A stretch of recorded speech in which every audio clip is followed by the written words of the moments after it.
Yo soy Javier y os conozco a muchos, no todos, pero a muchos sí. A los que estáis al otro lado también os saludamos desde aquí.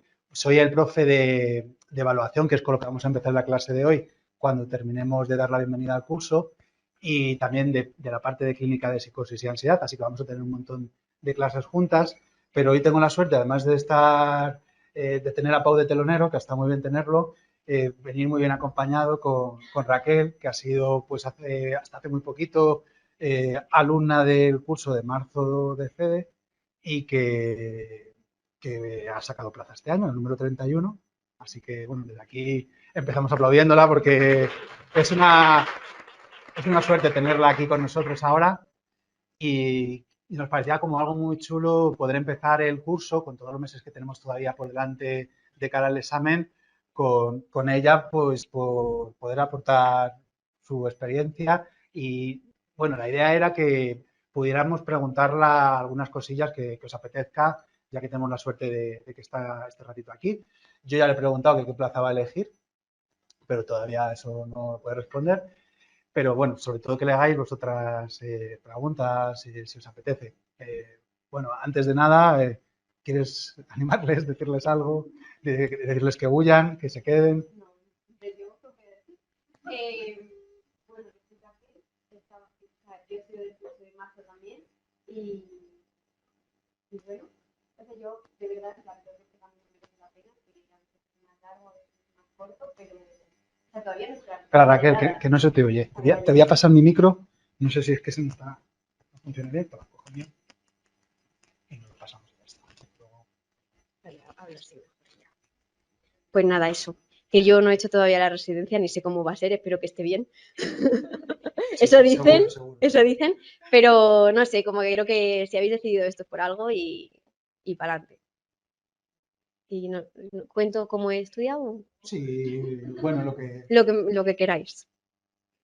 cuéntales, como mientras van empezando las preguntas. Vale, pues yo empecé el año pasado también aquí en el curso de marzo, empezamos el día 2 de marzo, me acuerdo, y nada, y yo estaba totalmente perdida, o sea, he estado, la verdad, que todo el año perdida, básicamente, aquí me voy a engañar, y bueno, sí que es verdad que yo me he leído todos los manuales, como que por las mañanas leía y por la tarde rellenaba los esquemitas y tal.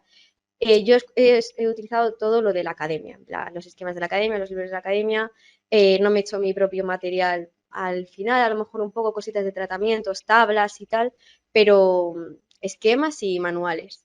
Y, y ya, segunda vuelta, pues vas a estudiar ya el material que te has preparado a muerte y tercera vuelta, pues igual, pero lo más importante, que eso, vamos, es lo que os explicarán que hay que hacer. Yo me decían que había que hacer algo y yo lo hacía. O sea, a ver, sin irse a lo loco, hay cosas que dicen, hay cosas que dices, pues mira, no, es que eso no lo voy a hacer porque es que no puedo, pero en general yo decía, venga, esto sí, esto tal, y como que en general los consejos yo digo, pues digo, ha salido bien, Muy bien. ha No, salido bien, genial. así que bueno, no sé. Seguro que hay preguntas por ahí. Por ejemplo, ya estoy leyendo aquí de una tocaya tuya, Raquel, escribe cuántas horas dedicabas al día. Yo estudiaba 8 horas al día, más o Porque es lo que menos. te dijimos.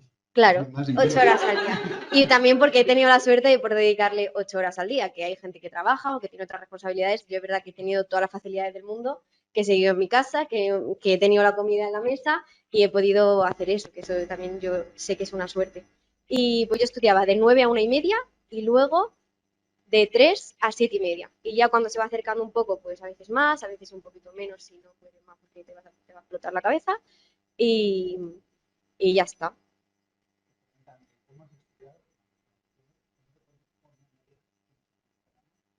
Pues yo recomiendo que organicéis desde el principio.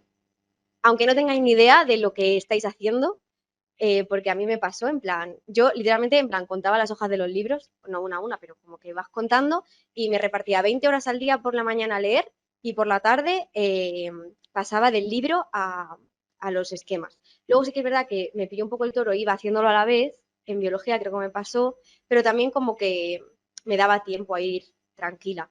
Entonces sí que es verdad que aunque no tengáis, si es vuestra primera vez, que es igual lo que más os puede ayudar, aunque no tengáis ni idea de lo que estáis organizando, porque de verdad que yo veía eso y yo decía, no sé lo que estoy haciendo, no sé para dónde tirar, lo hagáis. Porque si os conocéis, sabéis dónde, en plan, dónde tenéis que ir. Y yo me organizaba eso, me contaba las páginas, me decía esto, sobre todo para ir siempre al día en clase. Yo siempre llegaba a clase con la materia al día, eso sí. ¿Os habéis leído de redacción de hoy?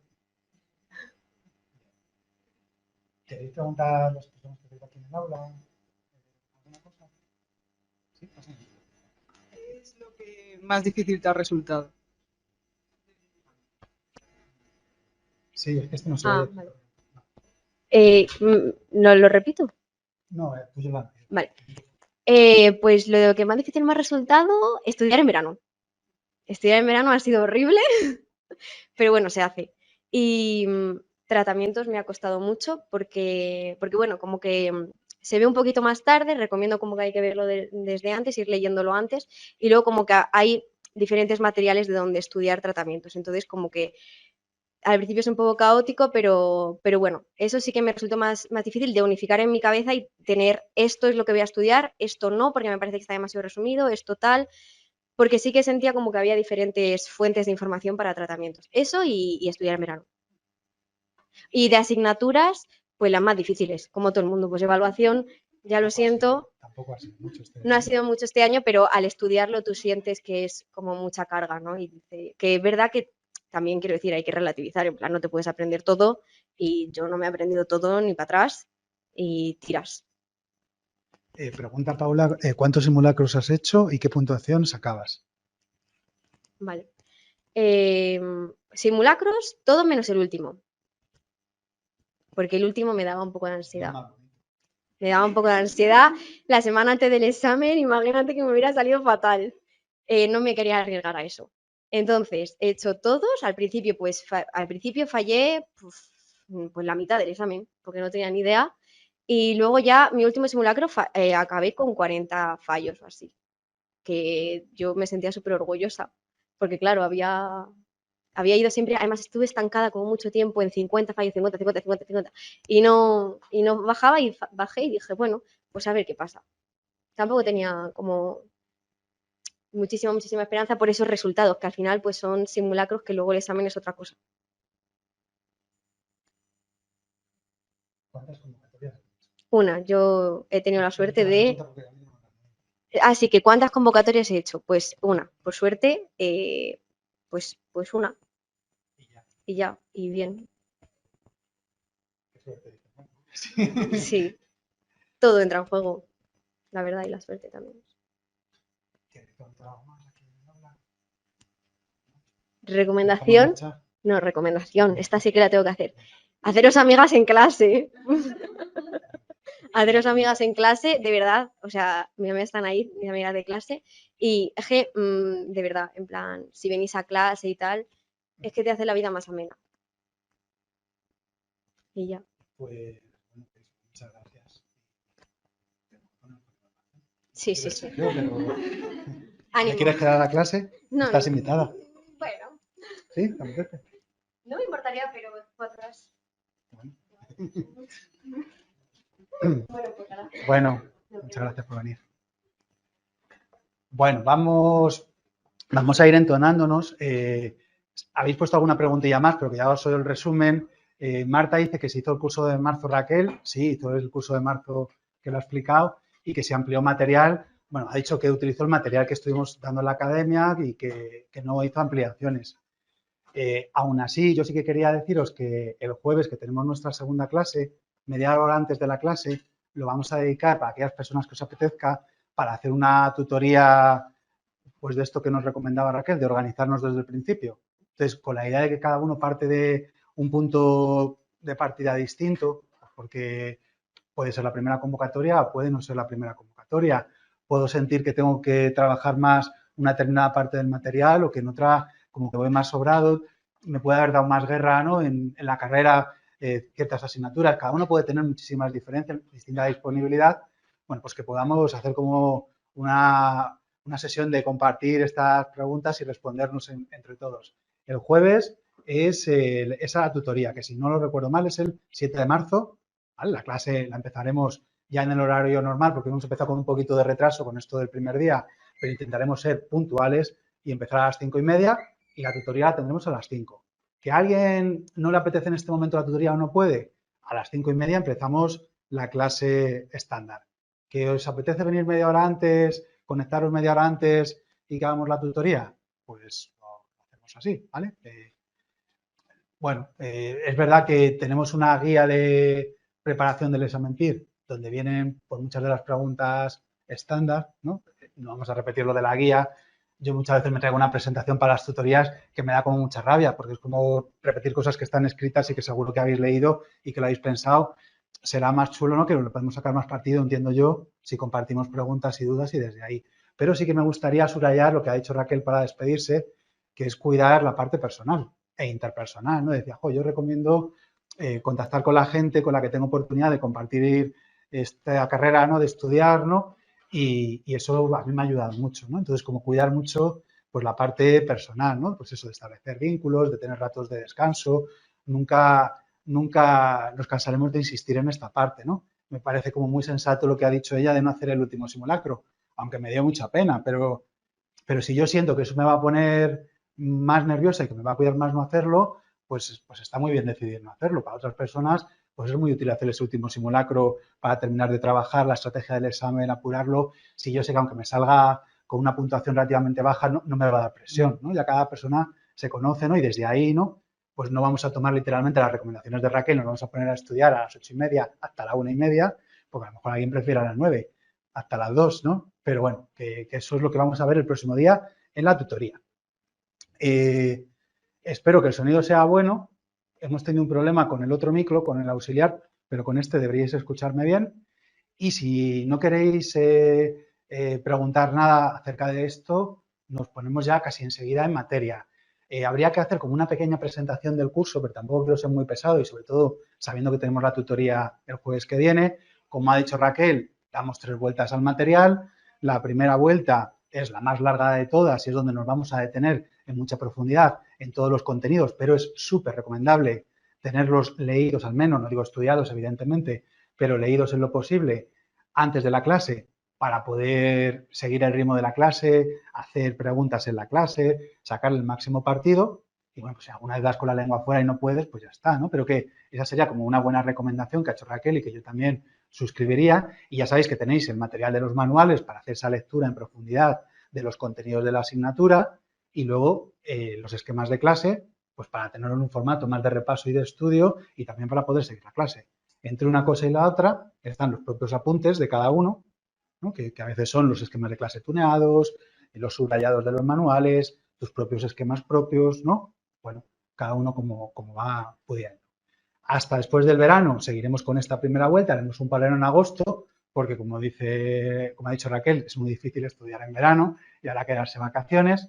Y luego la segunda vuelta, muy ya a saco con las preguntas, orientado a las preguntas del examen, volveremos a hacer un repaso completo por todas las asignaturas y el ultra repaso.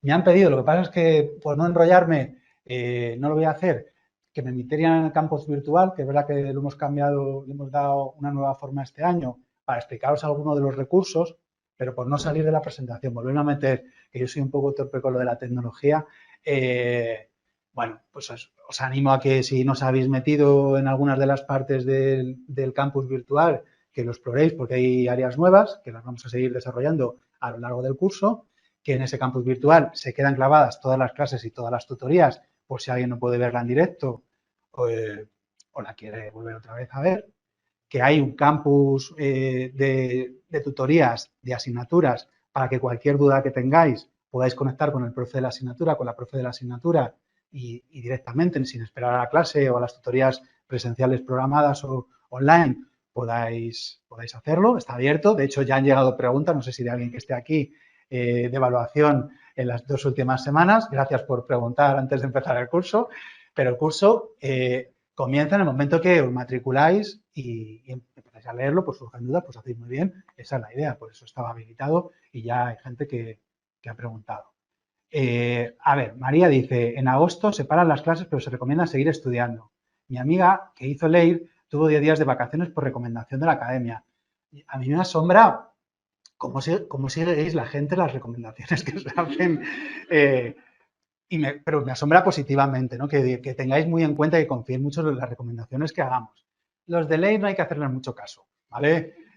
Todavía si va por matrona, pues bueno, pero los números de orden que ellos se gastan son distintos a los nuestros, ¿no? Por el número de plazas que hay, la gente que se presenta, ¿no? Entonces, bueno, pues a lo mejor no es el mejor espejo en el que mirarnos. Digo, aunque el sistema de formación sea también residente, pero el examen, yo no lo compararía con el del PIR. El nuestro me parece mucho más exigente. Así que si a ellos les dijeron 10 días de vacaciones, nosotros 5, ¿vale? Esa es la recomendación que hacemos desde aquí. Las clases se paran para coger vacaciones. Las vacaciones pueden ser una semana, pueden ser 2 semanas perfectamente y depende también de que te venga bien en agosto. A lo mejor es que en agosto no te viene bien, ya es intentar cuadrarlo. Yo no me cogería un mes de vacaciones, ya tendrás oportunidad cuando empieces como residente a tener tus días pagos de vacaciones, ¿no? Y disfrutarlo, pero me parecería una locura no coger ningún día de vacaciones. Así que, bueno, pues yo creo que 10 días me parecen poco, la verdad. Yo es que a lo mejor soy demasiado de esto del autocuidado que os decía, pero más de 2 semanas también me parecería mucho, de 3 semanas, ¿no? Lo que sí que recomendaría es que sea un descanso total y que no hagáis nada relacionado con la psicología esas 2 semanas. Eso significa casi no vivir, porque todo está relacionado con la psicología. No puedes leer una novela porque te recuerda no sé qué, no puedes ver las noticias porque salen no sé cuántos, no puedes meterte en redes sociales porque no sé cuántos, ¿no? Entonces, en la medida de lo posible, desintoxicaros de estudiar, que es imposible del todo, para luego volver con las pilas cargadas para la reunión que viene después del verano, ¿vale? Esa sería un poco la recomendación. Pero, ya os digo, el jueves tenemos la tutoría de orientación, todas estas cosas, algunas que se os ocurran, las podéis traer como preguntas y las vamos pensando. Sí, ¿cómo te llamas? Sofía pregunta, que como no tiene el micro no te han oído, que si la tutoría se va a grabar. Sí, vamos a grabar todas las tutorías del curso. Se queda todo grabado para los paranas, ¿vale? Entonces, la suerte de poder hacerlo en la clase, que está la cámara integrada, es que todas las tutorías y las clases se van a quedar grabadas. Entonces, si algún día esta o cualquier otra no podéis estar, vais a tener acceso a ella a través del campus virtual, ¿vale? Bueno, pues seguro que me salto cosas, ¿vale? Pero la idea es empezar con evaluación. Soy un poco agonías, pero quiero que la trabajemos tranquilamente la asignatura y que aprovechemos luego los espacios de tutoría y de orientación para pensar estas cosas. Pero si tenéis alguna duda así de una pregunta rápida, la podemos también contestar para no esperar hasta el jueves. Por ejemplo, Catalina pregunta que si las diapositivas se subirán a campus virtual. No, la presentación de la clase no está disponible como PowerPoint, pero el contenido de las diapositivas es el que tenéis en los esquemas. Así que lo tenéis en papel, ¿vale? Directamente. Y si hubiera alguna diapositiva que, yo qué sé, que lo hubiéramos hecho después de hacer los esquemas y no la pusiéramos en anexos, porque en el campus virtual hay una zona de anexos para poder subir material y la echáis en falta, nos lo podéis decir y os lo podemos facilitar sin ningún problema. Pero como norma no colgamos las diapositivas de las clases, de ninguna asignatura, ¿vale? Si habéis alguna diapositiva de audio que la echáis de menos, pues nos lo decís y si no está en el material la ponemos disponible. La cosa es que lo tengáis lo más fácil posible para que dediquéis todo a estudiar. ¿Sí? Bueno, pues empezamos entonces evaluación. Uf, hay como una tía que me da miedo, me da la risa. A ver, José Ignacio dice una pregunta relacionada con evaluación. ¿Prefieres que la haga ya o espero un poco? Venga, dispara, antes de, así, en frío. Bueno, la tienes que escribir. Ahora la tienes que escribir, José Ignacio. Bueno, vosotros podéis escribir lo que queráis en el chat, ya lo leeré yo o no. Quiere decir que no, podéis preguntar lo que queráis, ¿vale? Si alguna no la podemos comentar en ese momento, ya digo, me apunto esta pregunta para luego contestarla más adelante. No tengáis ningún problema por escribirla. ¿Puedes compartir pantalla, porfa? Sí, todavía no había empezado la clase, pero gracias por recordármelo. Vamos a compartir la pantalla, a ver si lo hago bien. Ya está. ¿Sí? ¿Ya veis la pantalla? ¿El PowerPoint? Sí. Genial. Bueno, estamos aquí esperando la pregunta, pero mientras tanto os voy a poner, vaya, el temario nuevo añadido al curso, le he echado un ojo esta mañana y parece que tiene el temario de la última examen, pero también del anterior, del 2022. ¿Verdad que todo el año se va a hacer este año? Bueno, os explico un poco el material, a ver si con eso se resuelve la duda. Los manuales que vamos a utilizar este curso son los manuales del 2022. Evidentemente, ha habido contenidos nuevos desde el 2022, que aunque hace nada, que son relevantes para la preparación del examen. Entonces va a haber un anexo. Este anexo es un anexo unificado, ¿vale? Como ha habido cosas en el propio 2022, después de la publicación del manual en el 2023, y las puede haber a lo largo del 2024, a día de hoy hemos hecho un anexo en las asignaturas, las primeras que tenéis, las que van a ser un poquito más adelante, todavía no está preparado por intentar que sea lo más completo posible y de tal forma que lo podáis añadir al material del manual y ahí esté todo, no haya que sumar nada. Si a lo largo del curso tenemos que hacer algún anexo porque hay alguna publicación nueva, porque nos parece interesante, pues ya sí que lo subiríamos a campus virtual. Esperemos que no, que ya bastante material tenemos como el estudio, ¿vale? Pero en el anexo que tenéis ya colgado de estas asignaturas está incluido todo lo anterior. Lo que ha pasado ya concretamente en evaluación es que no ha habido ninguna publicación respecto al último curso que sea relevante de cara a la preparación del examen. Con lo cual, lo que hemos añadido han sido cosas más de mirar un poco cómo ha sido el examen del último año, pues si les da por hacer preguntas parecidas, pero que es de los mismos textos que se utilizaron años atrás, porque no ha habido publicaciones. Ahora, de hecho, os lo iba a comentar. Este ha sido el examen, este ha sido la barrita esta, el examen de la última convocatoria, ¿vale? Veis que evaluación es probablemente una de las asignaturas que tiene más peso en el examen PIR, con una media de más de 21 preguntas en las 31 convocatorias que llevamos del examen PIR. La convocatoria récord del examen PIR de menos preguntas ha sido la última. Como veis, es la barrita más baja, que han sido exactamente 10. Nunca ha habido un número tan bajo de preguntas de evaluación en el examen, que veis que está por debajo, incluso, ¿no?, es la mitad de la media, ¿no? Y que veníamos del año anterior de 25 preguntas. Claro, más 15 preguntas. Eso nos ha dejado totalmente descolocable. De hecho, yo creo que es lo que más nos ha descolocado del examen de este año. ¿Qué significa eso de cara a lo que nos interesa, que es la convocatoria 2024? Que probablemente, veis que cuando ha habido bajones, veis ahí que también hay bajones que no han llegado al 10, pero casi. Al año siguiente, pues se acerca a la media, regresiona a la media. Entonces, lo probable no es que nos encontremos 10 preguntas, es que nos encontremos en torno a 21,6, ¿vale? Que a lo mejor el año que viene otra vez vuelven a ser 10. Bueno, pues si ya de repente se produce un cambio de tendencia y durante 5 convocatorias nos encontramos alrededor de 10, pues tendríamos que cambiar de predicción. Pero ahora mismo nuestra predicción es la regresión a la media. Y con la regresión a la media tenemos 21 preguntas, ¿vale? Eso significa muchas preguntas del examen, eso significa entre 200 y 300 puestos para arriba o para abajo en evaluación y por eso es una asignatura que hay que estudiarse pues bastante bien, ¿vale?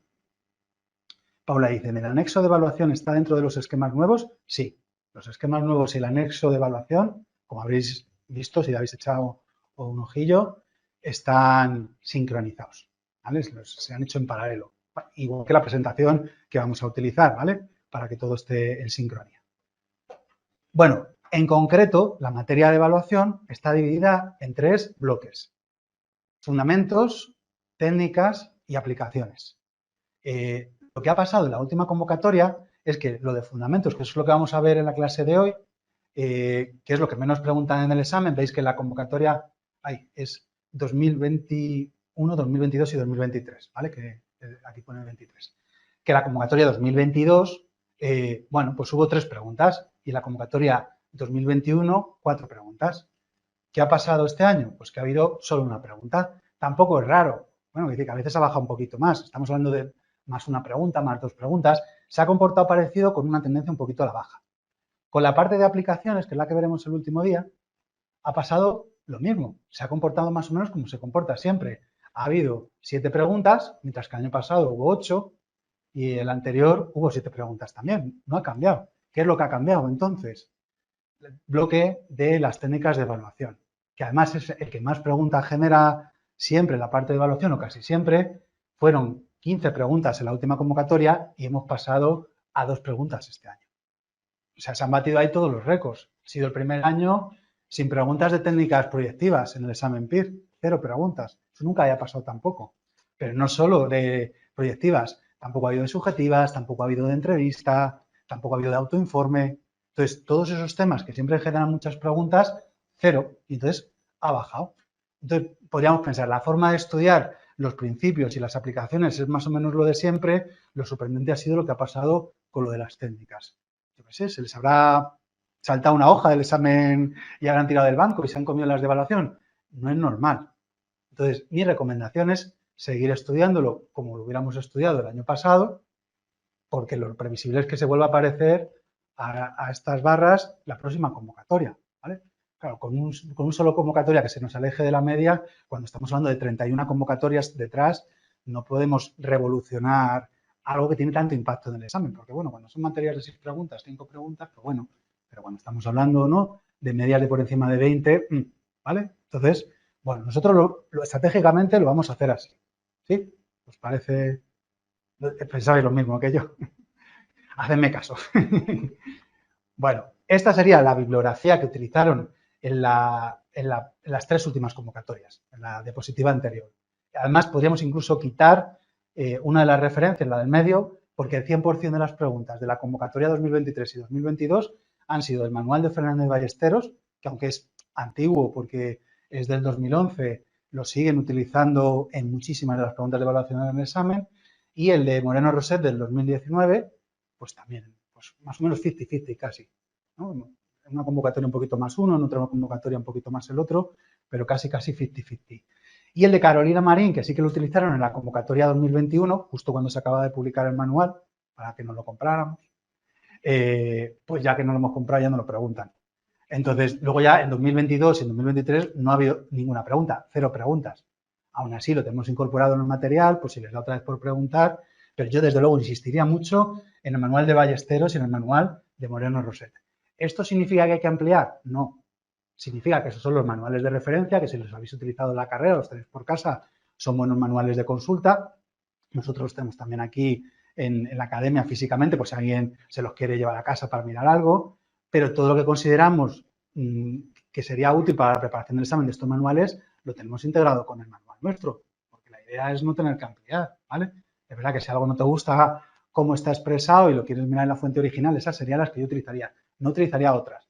No porque no haya otros manuales de evaluación que son muy buenos, sino porque queremos eso, responder las preguntas del examen y están literalmente sacadas de estos 2 textos, prácticamente todas. Hay alguna random por ahí que la vamos a ver. En la segunda vuelta veremos todas las preguntas del examen de evaluación de la última convocatoria y, bueno, de las 2 últimas convocatorias o casi 3, porque además con la última ha habido poquitas, ¿vale? Normalmente con las 3 últimas convocatorias nos llevamos una idea muy clara de qué es lo que están preguntando y nos sirve para repasar a la vez que volvemos a trabajar los contenidos de la primera vuelta. Así lo vamos a hacer estratégicamente. Bueno, nos metemos ya entonces en el bloque de fundamentos. Decimos que es un bloque más cortito, tiene menos páginas en el manual, que genera menos preguntas del examen, una en la última convocatoria, 3 en la anterior, ¿no? Por ahí entre 1 y 3 preguntas. Y bueno, pues además es un tema que está muy bien como introducción porque trae al estudio contenidos de otras asignaturas. Pues hay cosas de psicometría, hay cosas que vemos en otros temas de evaluación, ¿no? Y entonces está muy bien como pues para repasar y para introducir, ¿sí? Antes de meternos con él, ¿alguna pregunta sobre todo esto que decíamos de la introducción de la materia? ¿Queréis un examen con 10 preguntas de evaluación o con 25? Con 10. ¿Con 10? Con 10. Con 10. Con 10. Joder, qué éxito he tenido. Bueno, pues os deseo que vuestros deseos se cumplan, pero tened cuidado, que a veces... Vale, pues si las quitamos de evaluación, las cogerá alguien. Ahí lo dejo. No me gustaría que fuera Pau quien las cogiera, no porque no me parezca majo el chaval, pero biología, 20 preguntas, no sé. Sí, por aquí hay fans de la biología. Bueno, anda, ya la estoy liando, como siempre. Esto me pasa siempre, pero bueno. Esto se pasa. Anda, ya. Vale, pues entonces nos metemos con el primer tema, que es el tema de historia. Todas las asignaturas empiezan con un tema de los pioneros y hay preguntas en el examen de los pioneros de la evaluación. Siempre cuando trabajamos esta parte del material os digo que no os enredéis en este tema, que sí que preguntan, pero que las preguntas no son de enredarse, son de asociar palabras, asociar autor con hito en la historia de la evaluación y poquito más. Y con eso, más que con este esquema, yo creo que nos apañaríamos bastante bien. Dentro de lo que serían los primeros pioneros en la psicología de la evaluación nos aparecen referencias que ya son guiños a otras asignaturas. El primer laboratorio de psicología experimental como un acercamiento a la medición en la evaluación psicológica, Alemania, ¿no? Ahí tenemos a Wundt. Ya en Reino Unido a Galton con toda la aproximación del estudio matemático de las diferencias humanas y su primer laboratorio antropométrico para estudiar estas diferencias. Esto es más de psicología diferencial, pero también lo encontraremos por ahí. Él hace una cosa que es muy interesante y es pensar que es posible crear técnicas test, ¿no? Para evaluar diferencias entre personas y poder hacer una estimación, una predicción de su funcionamiento intelectual, como una especie de test de inteligencia, pero fracasa. Porque claro, las medidas que tomaba Galton luego no se correlacionaban con lo que nosotros entendemos con el concepto moderno de la inteligencia, porque eran pues, medidas como muy generales y muy básicas, muchas de ellas sensoperceptivas, que pueden ser interesantes y marcan diferencias, pero no son buenos predictores del rendimiento, ¿no? Sin embargo, y lo documento sobre todo para situar a Cattell como el autor que colocan como el padre de la evaluación psicológica, porque es el primer autor que utiliza el término test de evaluación, verdaderamente lo que hace Cattell no es otra cosa que recoger esa batería de pruebas que había utilizado en su laboratorio antropométrico Galton y hacer lo propio en su universidad en Estados Unidos, en Columbia, y como que desde ahí tiene muchísimo impacto, pero eran procedimientos muy parecidos a los de Cattell, a los de Galton, o dicho de otra forma, tienen la misma pega, la misma limitación. Esto sí que lo han llegado a preguntar en el examen, ¿no? Como que las pegas que tienen estas primeras formas de medición van un poco en esta dirección y sobre todo que Cattell es el primer autor que utiliza el término test en la literatura de evaluación psicológica, o a él se le atribuye por lo menos. Damos un salto de campo y aparecen las primeras pruebas de evaluación ya en un campo determinado, que es el de la evaluación de la inteligencia, y que también lo han preguntado muchísimo en el examen. El padre de la primera prueba de evaluación psicológica de inteligencia sería Alfred Binet, 1903-1905, la escala que hace con Simon, como encargo del Ayuntamiento de París para medir la inteligencia de los chavales que acababan la escolarización obligatoria cuando iban a ampliar el tramo de escolarización con el objetivo de poder ordenarlos en función de su nivel y poder agrupar clases especiales para los que tenían más dificultades y desarrollan como una especie de lo que llaman ortopedia mental para intentar como apoyarles en las dificultades que pudieran tener y que no se quedaran descolgados de seguir estudiando. Y bueno, pues imagino, esto ya es intuición, ¿no? Pues también los de la élite, ¿no? Los listillos, ¿no? Pues son los más arriba. Bueno, pues se crea esta primera prueba, que es lo que a nosotros nos interesa, aparece ya ahí el concepto de edad mental, entendido como el nivel promedio que consigue como referencia un grupo en un determinado momento del desarrollo, pero este concepto de edad mental, aunque era útil para poder ordenar, ¿no? Para poder seriar en esta variable de inteligencia a las personas, no era útil para compararlas, porque, claro, necesitábamos que todos estuvieran en el mismo momento para poder seriarlos, ya que como la inteligencia crece a ritmos distintos a lo largo del desarrollo, yo no puedo comparar la medida en un determinado momento con la que obtenga en otro momento, aunque sea la misma persona. Y ya no digo nada entre personas distintas, ¿no? Entonces, bueno, ese concepto de edad mental abre muchas puertas, pero tiene muchas limitaciones. Son conscientes de esas limitaciones y también han preguntado en el examen cómo se trata de poner en relación la edad mental con la edad cronológica para ir a acercarnos, ¿no?, a resolver este problema de la medición. Stern, en muchos manuales, es el primer autor que asocia la edad mental con la edad cronológica en el cociente mental, ya sabéis, una fracción. Y Terman lo transforma multiplicándolo por 100 a esa fracción y lo llama cociente intelectual. Pero bueno, es el mismo que el de Stern multiplicado por 100. Claro, el problema de poder comparar la inteligencia a distintas edades no se resuelve con esta ecuación, ¿no?, con esta fracción. ¿Por qué?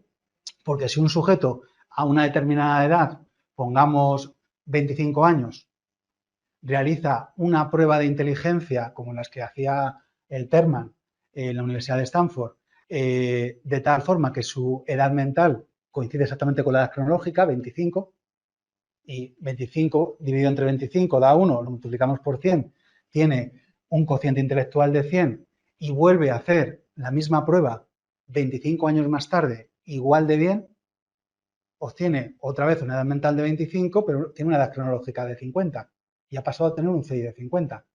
Parece, bueno, esto es muy exagerado, pero es lo que pasaría con este tipo de mediciones, ¿no? Que no puede hacer justicia a los cambios que se producen porque los ritmos de la inteligencia cambian a distintas edades. Es David Webber el que en los años 50 consigue superar esta limitación con la tipificación de las puntuaciones directas, comparándolas con las puntuaciones de los grupos normativos de referencia, y entonces es cuando aparecen las escalas de Wechsler, ¿vale? Que eso ya lo tenemos en la parte de aplicaciones y que es de lo poquito que se ha salvado este año, que han seguido preguntando. Sí, ha habido una pregunta donde aparecían las pruebas de Wechsler este año, como siempre, ¿vale? Eso no ha cambiado la tónica del examen. Bueno, pues este es el rollo de las preguntas. ¿Quién es el autor de la primera prueba de inteligencia? ¿Quién es el autor del concepto de mental? ¿En qué consiste el concepto de cociente intelectual? ¿No? Cosas así. Además son alternativas de respuesta que vienen ahí, ¿no? Es como muy fácil identificarlo y no debería darnos guerra. Cuando nos da guerra una pregunta, porque es un aspecto controvertido, que a veces los hay mucho en los manuales, ¿no? Que un manual te dice que uno es el primero y otro te dice otro, este tipo de cosas, pero no. Nosotros lo único que podemos hacer es intentar atinar con qué bibliografía están utilizando ahora para hacer las preguntas para que nuestra referencia sea la misma que el que ha hecho la pregunta. Y si no, pues confiar en que se puede anular porque estamos presentando, ¿no?, un material donde viene información incompatible, ¿no?, que a veces pasa y a veces no. No siempre se anula todo lo que consideramos impugnable. ¿Sí? Bueno, pasaríamos a otras preguntas con el mismo perfil, pero ya en el campo de la inteligencia y las actitudes, es decir, en las pruebas de aplicación colectiva. Porque hasta ahora todo lo que hemos visto son pruebas de aplicación individual. Las pruebas de aplicación colectiva en el campo de la inteligencia surgen en el contexto de las guerras mundiales. Cuando surge la necesidad de rápidamente evaluar en inteligencia a mucha gente, no se pueden hacer pruebas individuales para el ejército, ¿no? Entonces, las primeras pruebas colectivas de inteligencia son las de Yerkes con el ejército estadounidense, que son las alfa y las beta. Ese nombre lo siguen conservando las versiones de estas pruebas actualmente, pero solo conservan el nombre. Los reactivos no se parecen ni uno, como os podéis imaginar. Y el hecho de que el Army Alpha sea para la parte verbal y el beta para la no verbal. Esto es importante en ese momento, ¿no? Pensad, estamos en la Primera Guerra Mundial, porque muchas de las personas que iban a entrar en el ejército no tenían una formación básica mínima y eran semianalfabetos. Entonces, bueno, tener pruebas verbales podía darnos un indicador de su inteligencia muy saturado por la inteligencia cristalizada. Y con las beta lo que se pretende es tener ya no solo lo manipulativo, sino poder tener mediciones de inteligencia de personas con un nivel cultural pues que no les permite hacer otro tipo de pruebas de inteligencia, ¿no? Eso es un poco más que verbal y manipulativo, ¿no? También tiene que ver con el nivel formativo que estuviera en la base, ¿no? En la Segunda Guerra Mundial ya aparecen las baterías de actitudes intelectuales que dan como una vuelta más de tuerca, porque ya no es poder ordenar a las personas en inteligencia, sino ver dónde residen los puntos fuertes de esa inteligencia, ¿no? Porque el ejército se especializa y a lo mejor para una determinada función me interesa un tipo de inteligencia especial que tiene que ver con la velocidad de procesamiento, pero para otra lo que necesito es razonamiento conceptual y para otra lo que necesito, entonces lo que tienen son baterías que no me dan un indicador general de inteligencia, yo no sé quién es más o menos listo, pero sí me dice dónde están sus puntos fuertes, ¿no? Y así, ¿no?, pues puedo seguir un poco esa especialización. Ahí aparecen dos baterías, las cuales han preguntado las dos en el examen, el DAT de Bennett, que se considera la primera en muchos manuales, y el PMA de Thurston, que probablemente es la que más se ha impuesto luego en cuanto a la diseminación como prueba, ¿vale? Pero históricamente, y es pregunta del examen PIR, el DAT de Bennett aparecen en el tiempo prácticamente a la vez, ¿vale? Pero bueno, vamos a colocarlo como lo tenemos ahí en el esquema. Otro campo de evaluación sería la personalidad y también nos han preguntado en el examen cuál es la primera prueba de evaluación de la personalidad de la historia. Me han preguntado muchas veces. Como sabéis, es la hoja de datos personales, el PDS, de Woodward, también en el contexto de la Primera Guerra Mundial, con esa idea, ¿no?, de poder identificar dificultades en el funcionamiento personal que impidieran a determinadas personas estar en el frente. Bien para impedírselo, y había gente que no quería que se lo impidieran porque era el sustento de su familia, o bien para para impedírselo porque era lo que querían. No querían estar en el conflicto bélico, querían volver, ¿no? Entonces, bueno, se trata de crear una prueba que nos permita, ¿no?, tener una medición del funcionamiento personal. Esta prueba ya sí que no se usa ni el nombre ni nada. Tiene muchísimas limitaciones, fundamentalmente dos que así nos sirven para introducir cosas que luego nos pueden preguntar. Una, que no tiene ninguna escala psicométrica, que prácticamente todas las pruebas actuales de autoinformes de personalidad cuentan con escalas psicométricas para medir cosas tan evidentes como la simulación. Con lo cual, si yo no quiero que me incapaciten para ir al ejército y tengo pensamientos de muerte, pues yo, como me lo preguntan directamente, puedo decir que no los tengo y no hay forma de medirlo. Y la otra sería que la construcción de esta prueba está hecha desde criterios racionales, que es algo que tradicionalmente se ha utilizado en la construcción de las pruebas, sobre todo pues en el siglo XX, vamos a decir que en los últimos 25 años la cosa ya ha ido cambiando bastante, y que consiste, como dice su propio nombre, en que yo cojo ítems que desde una teoría se supone que miden lo que pretenden medir. Entonces, bueno, es un poco ingenuo, ¿no?, pensar que como yo pienso que esto en mi teoría se cumple preguntándolo, lo voy a medir, ¿no? Entonces, puede ser un buen punto de partida, pero no tiene luego una revisión desde la perspectiva psicométrica de si ese instrumento es fiable, si verdaderamente es válido para lo que quiero medir. Todo eso no existía en esas primeras construcciones al mismo rigor que existe en la actualidad. Entonces, bueno, pues lo vamos apuntando porque esto sí que es relevante luego en otros temas que vamos a ver. De las proyectivas no voy a decir nada, ya está. Porque como luego hay un tema de técnicas proyectivas donde vamos a ver todas, ¿vale? ¿Para qué nos vamos a enredar ahora? Y ya está. Siempre y cuando no me queráis preguntar nada, ¿vale? Pero porque lo vamos a ver luego, ¿vale? Y de las de intereses sí que voy a decir algo, porque aunque son mucho menos relevantes para el examen, esto ya no se ve en ningún tema más de la asignatura. Y ha habido alguna pregunta, ¿verdad?, que hace muchos años que no hay, sobre pruebas de evaluación de intereses. No se utilizan en el campo clínico, sino que se utilizan en el campo sobre todo de la orientación de personal y educativo, ¿no? Son estas típicas pruebas donde te preguntan qué cosas te gusta hacer y en base a eso te sugieren determinados perfiles profesionales. ¿No? Pues tú tienes un perfil más asistencial o tienes un perfil más tecnológico, ¿no? Claro, si dices que en tus ratos libres te gusta hacer raíces cúbicas versus en tus ratos libres te gusta quedar con los amigos, ¿no?, y poder compartir con ellos cómo te va la vida. Pues uno va para psicóloga, ¿no?, y el otro pues para ingeniera, yo qué sé, de caminos o lo que sea.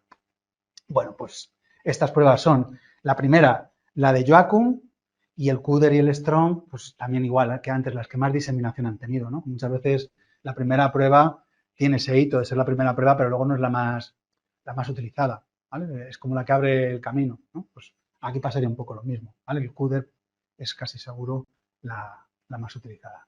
¿Qué quiere decir lo que pone en el esquema de que el Kuder utilice alternativas ipsativas en los reactivos? Bueno, pues hay muchas formas de jugar con las alternativas de respuesta. En el examen PIR tenemos 4 opciones de respuesta, ¿no? Tenemos que marcar la única respuesta correcta. A veces tenemos formatos Likert, ¿no? Otras veces tenemos respuestas de verdadero o falso. Las ipsativas son en las que hay que ordenar las alternativas de respuesta. En el caso del Kuder, en base a la aplicabilidad. Es decir, que si te ponen, pues, las tareas que decíamos antes, ¿no? Hacer operaciones aritméticas y apoyar a un amigo, y una tercera que sería bailar salsa, que las ordenes en función de tu gusto personal. Eso sería una alternativa ipsativa. Bueno, pues hasta aquí el esquema. Como veis, muy rapidito, muy sencillito, pero esa es como la esencia. Yo no me enredaría más. Sí que os recomiendo siempre que como al final del manual tenéis las preguntas de convocatoria, que os las hagáis a medida que vais leyendo los temas. Si veis que hay alguna, sobre todo que no sea muy antigua, porque es verdad que en 31 años han cambiado los manuales de evaluación, que no sepáis muy bien de dónde va, ¿vale? Pues que lo miréis en el manual, que la preguntéis en clase, pues os digo que os lo habéis mirado antes, pues pueden surgir ciertas dudas, pero bueno, si no podéis utilizar el foro, ¿vale? Y estaré pendiente para intentar contestaros lo más pronto posible. Tenemos también alguna tutoría online programada. ¿Desde qué año recomendáis que hagamos las preguntas? Bueno, pues N año. Siendo N un número menor que 31, no sabría decir. Depende un poco del tiempo que tengáis y también de las asignaturas. Lo digo porque, por ejemplo, cogéis evolutiva, os encontráis 6 o 7 preguntas por convocatoria. No hay manuales de evolutiva que hayan revolucionado la asignatura en los últimos 25 años, porque al final te van a preguntar a Piaget a Vygotsky y eso no ha cambiado, y pues te merece hacer todas. Porque total, si ves alguna que ha quedado muy anticuada, pues te la saltas. Pero a lo mejor de la convocatoria 93 hay preguntas muy chulas de Piaget que te pueden servir para repasar. En evaluación, como tenemos una media de 21 preguntas, te puedes tirar un día entero haciendo preguntas de evaluación de convocatoria, ¿vale? Entonces, ahí a lo mejor no sería tan buena idea. Entonces, me cogería las 10 últimas convocatorias si soy muy generosa y las 5 si voy muy mal de tiempo. Menos de 5 no recomendaría. Las 5 últimas convocatorias imprescindibles, si podéis ir hasta el 10, ¿vale? Fenomenal. En clínica, pues el problema es que nos liamos muchas veces y nos vamos para atrás, pero aunque sea muy importante, es donde más han cambiado los textos. Entonces, preguntas de textos de hace 10 años se contestan distinto ahora, porque las recomendaciones en cuanto a los tratamientos han cambiado, porque los datos o los criterios diagnósticos, datos epidemiológicos han podido cambiar. Entonces, yo ahí sería más conservador con menos convocatorias, pero por esto que os estoy diciendo, no a lo mejor ya por tiempo, sino porque me puedan liar, ¿no? Y a veces pues, te lías porque están utilizando criterios de SM3R, la convocatoria 93 y 94. Esto no me ayuda a nada. O cosas de tratamientos que es que han cambiado y lo que daban como incorrecto ahora se daría como correcto. Entonces, bueno, os recomendaría materia por materia ir escuchando un poquito las recomendaciones que se dan y luego encontrar vuestro propio punto, ¿no? En función del tiempo y la disponibilidad. En evaluación, ya os digo, pues las últimas 5 convocatorias es un imprescindible y si podéis hasta 10, mejor. Y luego, pues ya. Es que las preguntas de evaluación de los años 90 las vais a ver, hay algunas que son imposibles, ¿vale? Porque son codificaciones diagnósticas por el MMPI, ¿no? Con números directamente que nos tendría que memorizar, indicadores del Rorschach a un nivel de profundidad que exigiría tener una formación en Rorschach para poder contestar la pregunta, ¿no? Y no es el estilo de ahora, han cambiado también los manuales de referencia. Bueno, pasamos al tema 2. El tema 2 es el de los conceptos y los modelos básicos. Como muestra un botón de lo que estábamos diciendo, aquí han cambiado muchísimo las preguntas del examen PIR. Más o menos hasta los 10 primeros años del examen PIR eran preguntas solamente de un modelo que era el modelo conductual, porque los modelos imperantes en las facultades entendían la evaluación como una evaluación conductual, como si no hubiera otros modelos que incorporar, ¿no? En el temario, ¿no? En el plan de estudios. Desde, bueno, los últimos 15 convocatorias, los manuales de evaluación, aunque tengan una orientación más dominante, sí que incorporan, bueno, pues también otros modelos de evaluación psicológica y las preguntas del examen de evaluación sobre esto tienen que ver sobre las diferencias entre unos y otros.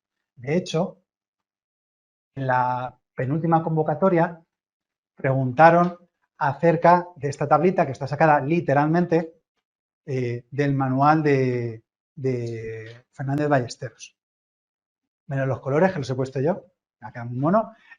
Lo otro es literalmente la tabla que viene en su manual, ¿no? Entonces, lo que veis es que aparecen 6 modelos o 6 escuelas psicoterapéuticas y diferencias en cuanto a las técnicas y los objetivos que se plantearían en evaluación.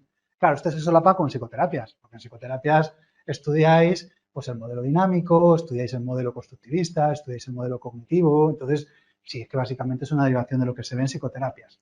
¿Qué nos podría interesar de esta tabla para responder a las preguntas del examen que no veis en otra parte del material? Bueno, pues lo de los niveles de inferencia y en cuanto a los objetivos, el subrayar que todas las escuelas, independientemente de unas u otras, comparten objetivos similares, que son describir, predecir y explicar, ¿no? El funcionamiento humano, ¿no? La conducta, entendida desde distintas perspectivas. Es verdad que luego alguna de las escuelas añade otros objetivos de su cosecha. Por ejemplo, lo del diagnóstico es muy del modelo médico, ¿no? Y además atendiendo en la explicación a factores biológicos, ¿no? Pues, pero bueno, que es que eso es como muy intuitivo. O en el modelo conductual, pues el análisis funcional. Entonces la explicación la llaman funcional porque la entienden desde ahí, ¿no? Pero bueno, son cuestiones de matices. Y bueno, pues evidentemente todas las escuelas tienen que utilizar el método hipotético deductivo si entendemos que es una evaluación en términos científicos y que eso incluye tanto la observación como las estrategias correlacionales como las estrategias experimentales, todas usadas en el método hipotético deductivo como forma de recogida de datos. Lo de los niveles de inferencia lo preguntan en el examen PIR, lo han preguntado recientemente y es algo a veces que genera más dudas a la hora de estudiar que lo que nos debería generar. Lo esencial, lo importante verdaderamente es lo que tenéis en esta diapositiva, que es entender a qué se refieren por cada nivel de inferencia. Y es muy fácil. Nivel de inferencia 1, que lo podrían haber llamado 0, porque es el mínimo posible. Es porque no hay inferencia. Es que yo observo una conducta y la tomo como lo que tal, como lo que es, una muestra de conducta. Yo observo que alguien se muerde las uñas y llego a la conclusión de que esa persona se muerde las uñas, ¿no? Puedo medir cuánto tiempo se muerde las uñas, cómo se deja el muñón del dedo, lo que yo quiera, pero solo estoy quedándome con esa conducta. Si yo ya la correlaciono con un determinado desencadenante, ¿no? Con un determinado factor ambiental, con una determinada categoría conductual, ya estoy en correlato, lo estoy correlacionando con algo, ya estoy en un nivel de inferencia 2. Resulta que yo asocio que esta persona se muerde las uñas cuando está en situaciones muy estresantes para ella o cuando está en situaciones muy poco estimulantes, ¿no? Condiciono una determinada situación, un contexto con la conducta, lo asocio. Y el nivel 3 sería ya de causa. Lo que voy a establecer es que esa relación tiene un carácter causal. Esta persona se muerde las uñas porque está nerviosa, porque es una persona neurótica, neurasténica. Y el nivel de inferencia 4 sería que yo voy un poquito más allá y digo, esta persona es neurótica porque seguro que a lo largo de su desarrollo, bueno, en un modelo psicológico como por ejemplo el constructivista, ha construido sistemas de apego inseguros en términos ambivalentes con el modelo de la dinámica familiar, ¿no? Que le hace ejercer una posición de mucho control en el entorno y cuando siente que no tiene el control que le gustaría, entonces aparece un elevado nivel de ansiedad, ¿no? Del que escapa a través de una conducta como morderse las uñas. Lo estoy relacionando con cómo ha construido su dinámica interpersonal de afectos y la ha interiorizado como un sistema de conducta. Claro, que me pasó al nivel de inferencia 4, ¿vale? Esto lo que nos estaría diciendo, como dicen muchos autores, es que todos los modelos se pueden mover por todos los niveles. De hecho, todos absolutamente en algún momento empiezan con el nivel 1, observan cosas y luego las pueden asociar.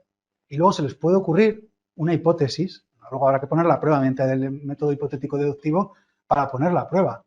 Y luego lo puedo relacionar con un modelo teórico. Pero es verdad que hay modelos que se concentran en determinados niveles de inferencia más bajos y otros en más altos. Por ejemplo, el modelo conductual no se arriesga mucho a hacer inferencias si no hay una base que pueda asegurar desde condiciones que esté estudiando, desde la metodología del análisis funcional.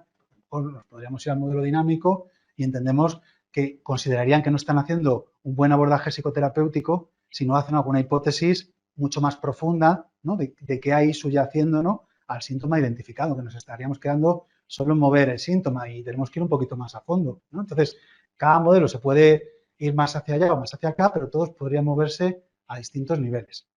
Lo digo porque muchas veces la duda es que me pregunten un determinado modelo y asociarlo con un nivel de inferencia. Y ves que en la tabla del manual de Fernández Ballesteros que hacíamos antes, tienen los distintos niveles, ¿no? A veces de formas raras, pues por ejemplo aquí en el modelo dinámico no ponen el nivel 1, y no estaría de acuerdo del todo, ¿vale? Pero bueno, esta es la tabla literal de la autora, ¿vale? Así que si preguntan algo, lo que ponga en la tabla es lo que manda. Luego ya cada uno que haga sus consideraciones. Pero la idea es que nos podemos mover en distintos niveles, que no hay que encasillar un determinado modelo en un determinado nivel, aunque si nos preguntan, ¿no? Entre las distintas opciones de respuesta, seguramente que nos gusten más unas que otras. Pero las preguntas que han hecho en general son preguntas fáciles que se basan en lo que decíamos de la diapositiva. Ya, ¿vale? No nos compliquemos demasiado en esto. ¿Asocia la conducta con una teoría o crea una teoría? Crea una teoría que sirve para explicar la conducta. Es el plano en el que se mueve en la evaluación psicológica.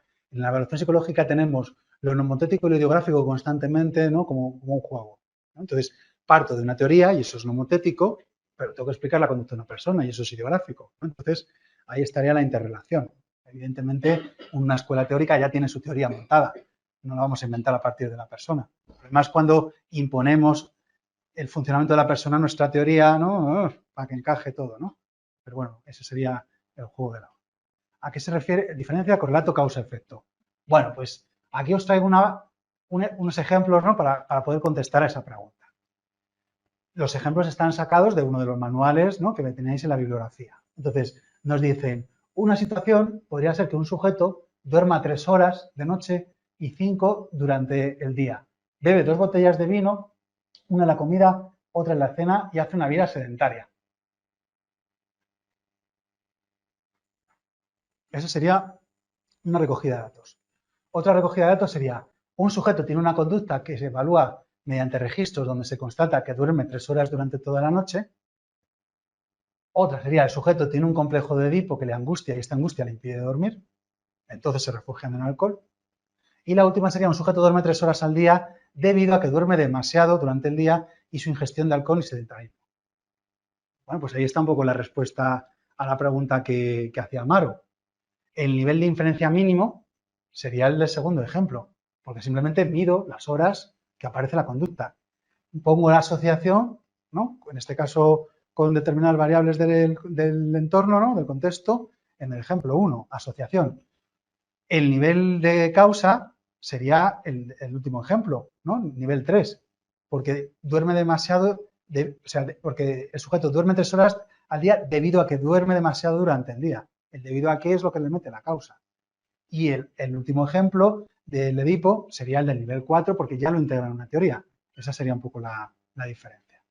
Claro, muchas veces con la información que tenemos en un par de líneas no sabemos exactamente qué uso le están dando a los datos la persona que está haciendo la evaluación, con lo cual se nos queda un poco limitado, porque según cómo lo interpretemos lo podemos llevar más a un terreno a otro. Porque digo, a veces es más complicado el poder asociar un nivel de inferencia discreto a una información porque o está muy claro, ¿no? Como en los extremos, el 1 y el 4, yo creo que ahí es más difícil de fallar, pero en el 2 y el 3, ¿no?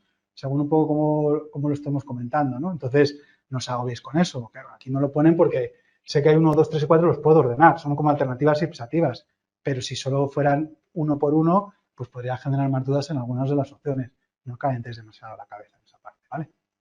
Marco dice, si nos preguntaran, por ejemplo, qué nivel de inferencia tiene un modelo y nos hacen elegir entre distintos niveles cuando el modelo posee más de uno, ¿el correcto sería señalar el nivel más alto? No necesariamente tendría por qué ser el nivel más alto, yo diría que el más representativo, ¿vale? Entonces, para contestarte a esa pregunta, utilizaría la clasificación que viene en este manual, que es un manual de Victoria del Barrio, que es otra de las autoras de evaluación psicológica que ha generado textos que han preguntado, incluida la última convocatoria del examen, hay alguna preguntilla por ahí de su manual, y ella sí que dice que el modelo conductor y el modelo cognitivo funcionan muy bien en el nivel 1, que no significa que no se puedan mover por otros, ¿vale? El del atributo y el médico en el 2 y el 3, y el dinámico y el constructivista en el 4, que no son los más altos, ¿vale? Porque el conductual se puede mover a un nivel de inferencia 2 y 3 perfectamente, ¿vale? Y puede haber ejemplos de ello. Pero si queremos dejar como, yo qué sé, la moda, ¿no? El más representativo, utilizaría eso, porque ahí sí que viene literalmente esto puesto así, ¿vale? En otros manuales ya veis que no, que ponen varios niveles y no sabes cuál es el más representativo, ¿vale? Entonces, bueno, un poco que sepáis desde ahí. Paula dice, ¿experimental es lo mismo que causa-efecto? No, experimental se refiere a lo que luego estudiéis en la parte de metodología experimental, a un riguroso control de la variable independiente para podernos asegurar a la variable dependiente. No tiene que ver luego con la conclusión que llegue. Yo puedo estar en el modelo dinámico, hacer interpretaciones causa-efecto de lo que le pasa a la persona y no estoy utilizando la metodología experimental, ¿vale? Bueno, entiendo, ¿no? Que esto que decíamos antes, que era una ventaja de que hay guiños a muchas partes del material en estos temas, también, bueno, pues os pueden generar dudas de cosas que ahora estamos solo tocando de puntillas, ¿vale? No os agobiéis porque eso lo vais a ver luego en otra parte del material, ¿vale? Pero sí, los niveles de inferencia, saber lo que significa cada uno, súper importante. Bueno, vamos a mi tema menos favorito de esta parte de fundamentos, que es el del proceso. Le tengo un poco atravesado. Porque son preguntas en el examen las que hay de este tema, varias, bastantes en las últimas convocatorias, no es que no lo pregunten, ojalá, ¿no? Y digan, bueno, pues esto no entra, ¿no? Ojalá. No, sí que lo preguntan y son preguntas muy concretas. Según el modelo de no sé quién, la fase de no sé cuántos. Y claro, en la forma de artificialmente dividir el proceso de evaluación psicológica en etapas, no hay un consenso entre las distintas propuestas. Hay modelos de más etapas, de menos etapas, que las llaman de una forma, que las llaman de otra, aunque verdaderamente se están refiriendo a lo mismo, que es lo que hacemos cuando estamos evaluando a alguien. Bueno, pues sabemos qué es lo que hacemos cuando evaluamos a alguien. Lo que hacemos es fundamentalmente tomar decisiones desde la perspectiva del modelo hipotético deductivo. Viene una persona a consulta, me plantea uno o varios problemas, construimos unas hipótesis en relación, ¿no?, con lo que está planteando esa persona sobre los problemas, la relación de la persona con los problemas, los efectos de los problemas en su vida, la naturaleza de los problemas, y tomamos decisiones para poner a prueba esas hipótesis, ¿no?, y ver si nos permiten hacer una formulación de lo que está pasando, devolvérsela a la persona, a partir de ahí hacer una agenda de intervención, estamos en el modelo clínico, y seguir con el proceso de evaluación psicológica durante esa intervención para comprobar si nuestras hipótesis acerca de la intervención se cumplen o no se cumplen. Eso sería. Entonces, hay, como veis, dos expresiones fundamentales. Hipotético-deductivo, hipótesis, ¿vale?, que se ponen a prueba mediante la deducción, ¿vale?, ya sabéis, de lo general a lo particular, ¿vale? Deductivo de lo particular a lo general, aquí es de lo general, la hipótesis a lo particular, y toma de decisiones. Modelos, hay un montón. Yo soy incapaz de acertar el modelo de una convocatoria a otra del que van a preguntar. Entonces, bueno, pues aquí poníamos los de los manuales, que parecía que tenían pinta que iban a preguntar más. Con Fernández Ballesteros, no es tanto que no acertemos, porque sí que hay bastantes preguntas del modelo de esta autora, sino que la propia autora tiene varios modelos distintos en cuanto al número de etapas, ¿no? La esencia es, como siempre, muy parecida. Fijaros, primera recogida de información, lo que hemos dicho, formulo mis hipótesis, las contrasto, construyo mis hipótesis funcionales, y primero hay unas hipótesis que vamos a decir que son descriptivas, yo solo puedo describir lo que trae la persona a consulta, y luego ya, con ese contraste, voy a llegar a unas hipótesis funcionales, que serían explicativas, que ya están explicando lo que está sucediendo porque lo relaciono con el contexto, la función que tiene la conducta, las consecuencias, etcétera, etcétera. A partir de ahí, recojo esos resultados y los tengo que integrar, que claro, eso es lo complicado, ¿no?, del proceso de evaluación, y devolvérselos a la persona. Eso también es un momento bastante importante que han preguntado en el examen. Luego tenéis el modelo de Moreno-Roset y veis que también es bastante parecido. Viene la persona, ¿no?, y plantea los problemas, ¿no?, la demanda, a partir de ella se pueden generar unos objetivos. Primero, hipótesis descriptivas, luego hipótesis explicativas, haciendo, ¿no?, una formulación del caso que se devuelve a la persona, se planifica la intervención y se interviene. O sea que verdaderamente es bastante parecido. Y luego tendríais dos que yo pondría de la mano, que serían el de Manuel Muñoz y el de Carolina Marín. Carolina Marín es más reciente y está basado en el de Manuel Muñoz. Entonces, son parecidos, ¿no? Pues ella misma dice, me baso en el modelo del anterior, que tienen como una orientación más clínica, pero que la base vuelve a ser la misma. Distinguen antes del tratamiento, durante el tratamiento y después del tratamiento, y lo importante, lo gordo, está antes del tratamiento, donde volvemos a ver primer contacto, se hace un listado de los problemas, se trata de establecer una relación de los problemas con el contexto en el que aparece y las consecuencias que tienen. Como al principio no sabemos qué es lo que nos estamos encontrando, lo llaman primeras técnicas de primer nivel, como más generales, entrevista, observación, si son autoinformes como muy genéricos.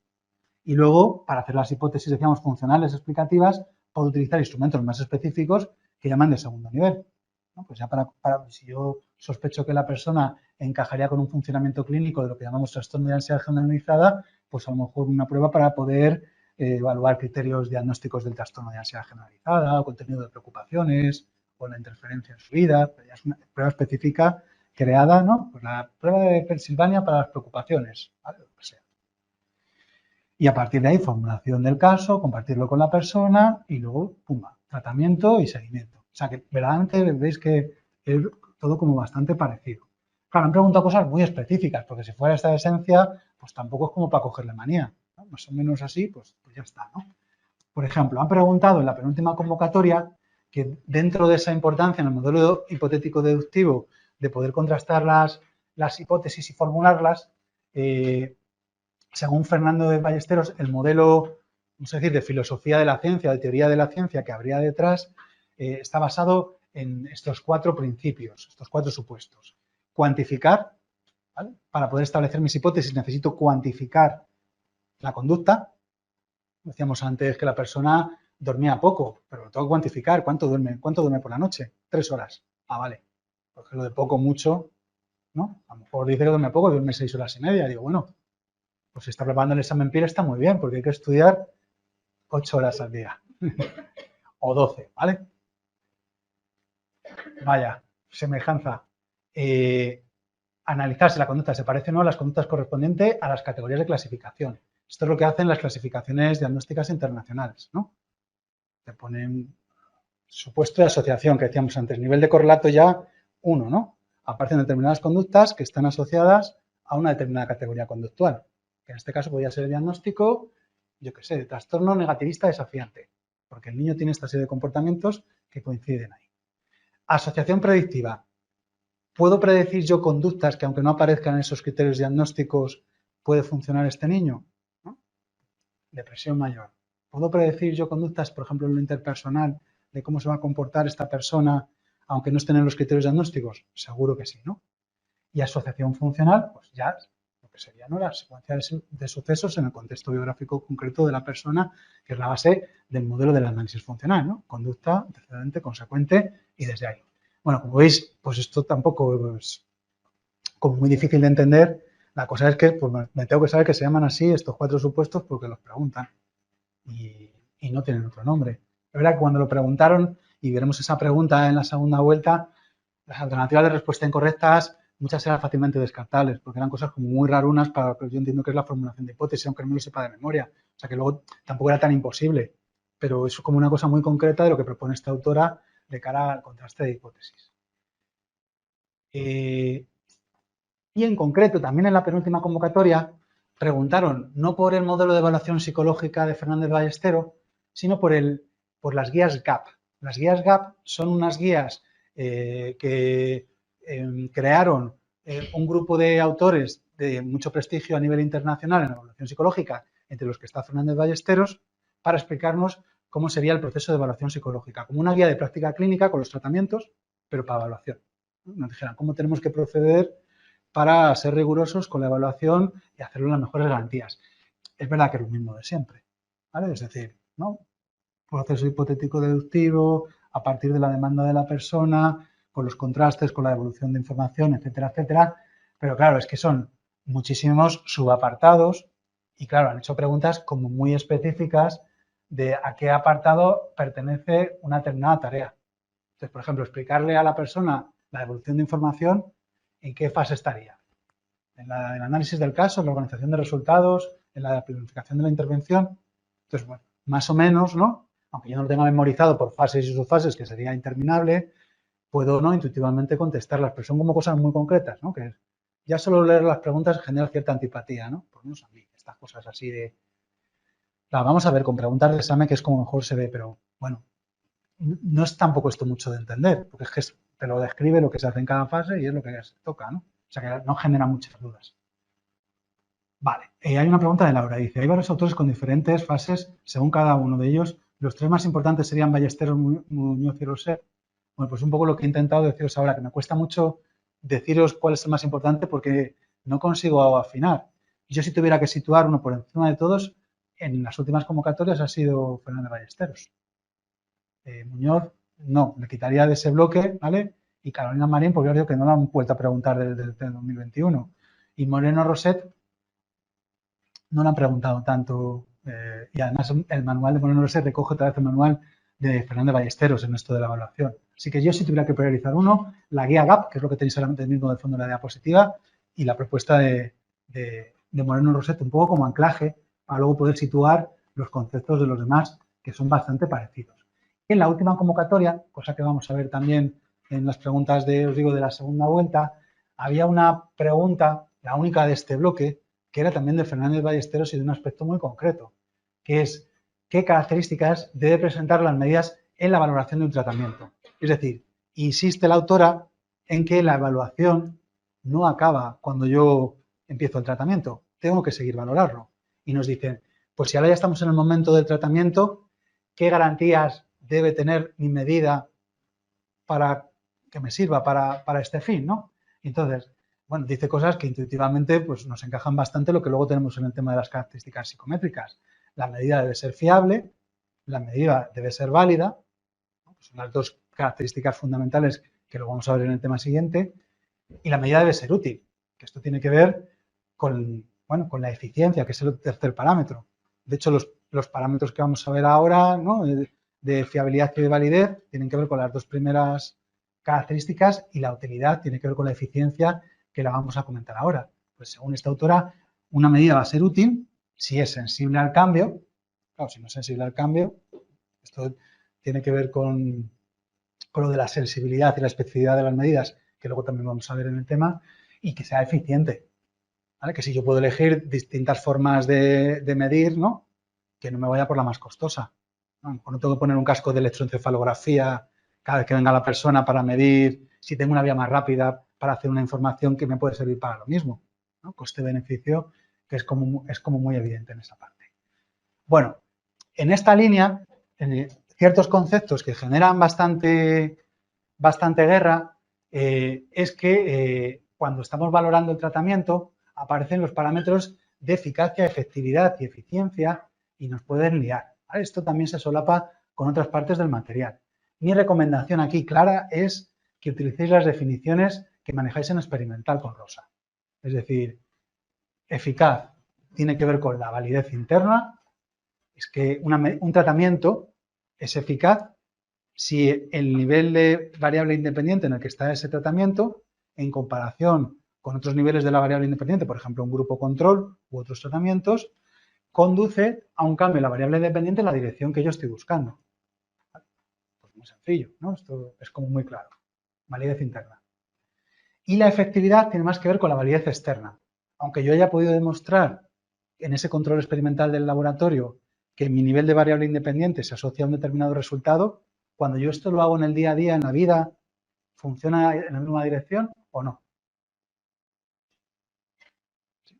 Por ejemplo, yo digo, hay un tratamiento súper eficaz para aprobar el examen PIR, no sé, que es estudiar 23 horas al día durante 9 meses, sin parar, en agosto más que 10 días. Eso lo he comprobado yo con los ratones colorados en el laboratorio y todo me aprueba el examen PIR, ¿no? Claro, eso luego se puede hacer en la vida real, eso funciona, ¿no? Hay veces que te lees en guías de tratamiento manuales de cómo hay que hacer las cosas, que dices, pues es que eso no lo puedo hacer. ¿Cómo voy a hacer esto? Que yo no digo que no hayan encontrado, no hayan demostrado que esto lo han hecho en la Universidad de Michigan, pero yo en azúcar cadenares no puedo hacer eso, porque la gente me va a pegar y me va a denunciar. Y no quiero que me peguen y que me denuncien. Y además creo que no les va a servir, sobre todo. Entonces no lo podemos hacer. Entonces, bueno, una cosa es la eficacia y otra cosa es la efectividad. Pueden ir de la mano o pueden no ir, ¿vale? Muchas veces se verá que sí que es viable y lo reproduzco y produce resultados parecidos y digo, mira qué bien, ¿no? Pero bueno, a veces nos encontramos esos saltos. En el contexto del ámbito clínico, a veces se utilizan la eficacia y la efectividad desde otra acepción, pero es bastante parecida. ¿Entienden? Que eficaz es cuando los resultados se atribuyen al tratamiento, al nivel de la variable independiente, pero efectivo no tiene tanto que ver como la validez externa, sino que no necesariamente los resultados son atribuidos al tratamiento, ¿no? Es lo que llamaríamos el efecto placebo. Es decir, que si yo quiero trabajar con personas que tienen diagnóstico de trastorno de ansiedad generalizada y voy a utilizar el protocolo de Dugas porque me parece que tiene muchísima eficacia, ¿vale? Y ha demostrado ser eficaz, ¿no? En un montón de ensayos clínicos y en literatura que lo avala. Y yo, durante 12 sesiones, despliego ese programa sobre mi población diana y cuando acaba el tratamiento han mejorado en ciertas medidas en relación con la ansiedad, ¿vale? Yo puedo pensar que el tratamiento ha sido eficaz, pero a lo mejor no lo ha sido, a lo mejor ha sido efectivo. Porque estas personas, por el mero hecho de reunirse todas las semanas, que estaban súper aisladas, y compartir con otras personas, sentirse validadas y escuchadas, aunque no hubiéramos hecho el protocolo de Dugas, nos hubiéramos reunido ahí hablando de las preocupaciones y no hubieran conseguido los mismos cambios, ¿vale? Entonces, sí, tiene que ver con lo que ha pasado ahí, pero no exactamente con el tratamiento, ¿no? Entonces, ha sido efectivo, pero no ha sido necesariamente eficaz, ¿vale? A veces sí, puede ser eficaz y efectivo a la vez, ¿sí? Y la valoración de programas es la perspectiva que más nos lía porque hace la definición de eficacia y de efectividad acorde con los objetivos previstos.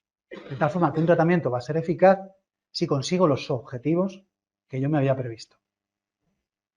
Y un tratamiento va a ser efectivo si tiene resultados positivos, aunque no estuvieran en mis objetivos iniciales. A mí el ejemplo que es mío de la casa, ¿no? Pero que me resulta más fácil para recordar esto, aunque sea muy tonto, son los viajes de Cristóbal Colón en sus calaveras, ¿no? ¿Por qué? Porque este señor y la corona de Castilla tenían un objetivo muy claro, que era llegar a la India con la hipótesis de que la Tierra era redonda para poder evitarse atravesar todo el continente y conseguir saquear la India sin que le molestaran, ¿no?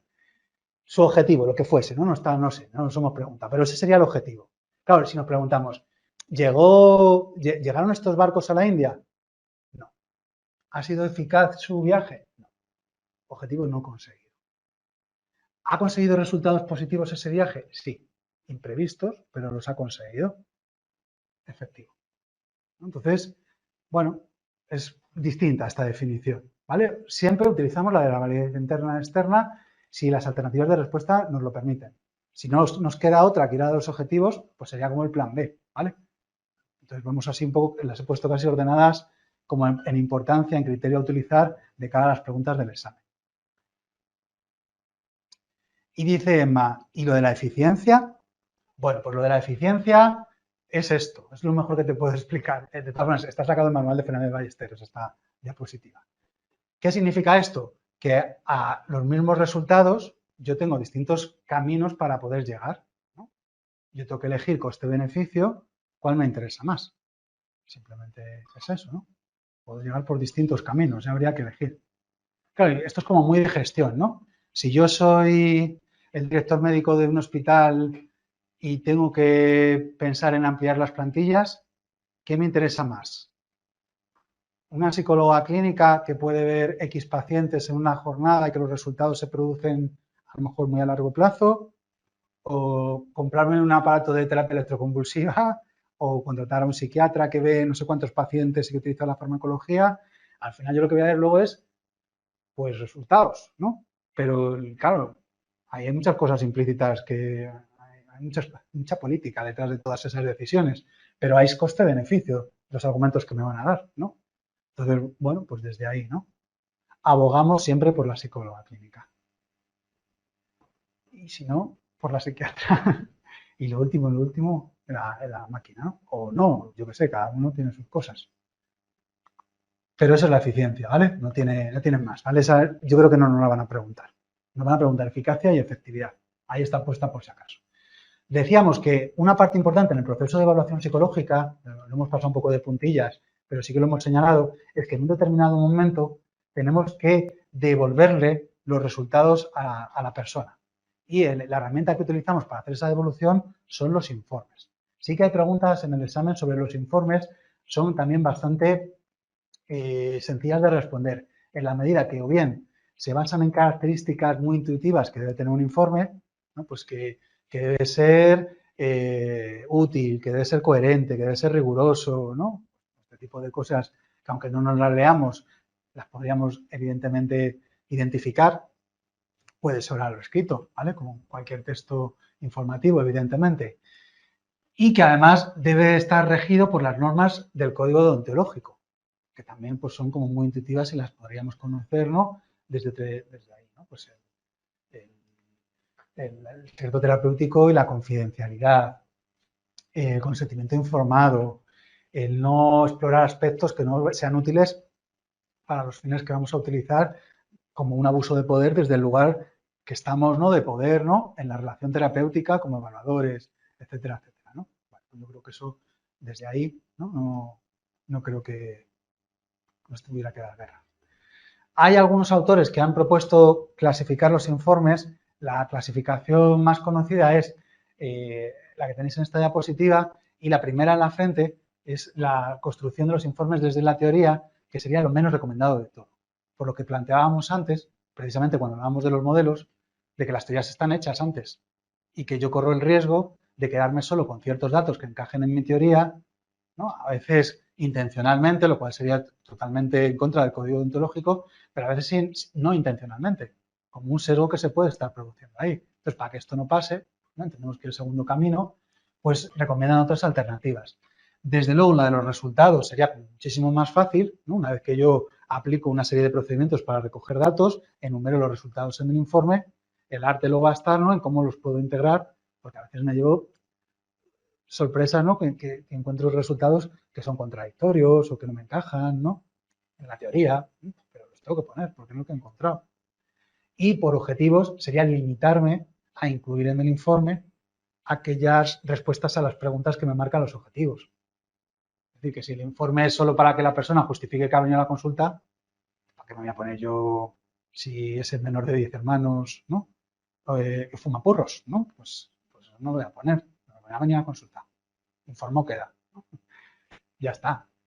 Pero claro, si es para otra cuestión, pues a lo mejor tengo que poner el genograma y tengo que explayarme un poco en eso, vete tú a saber, ¿no?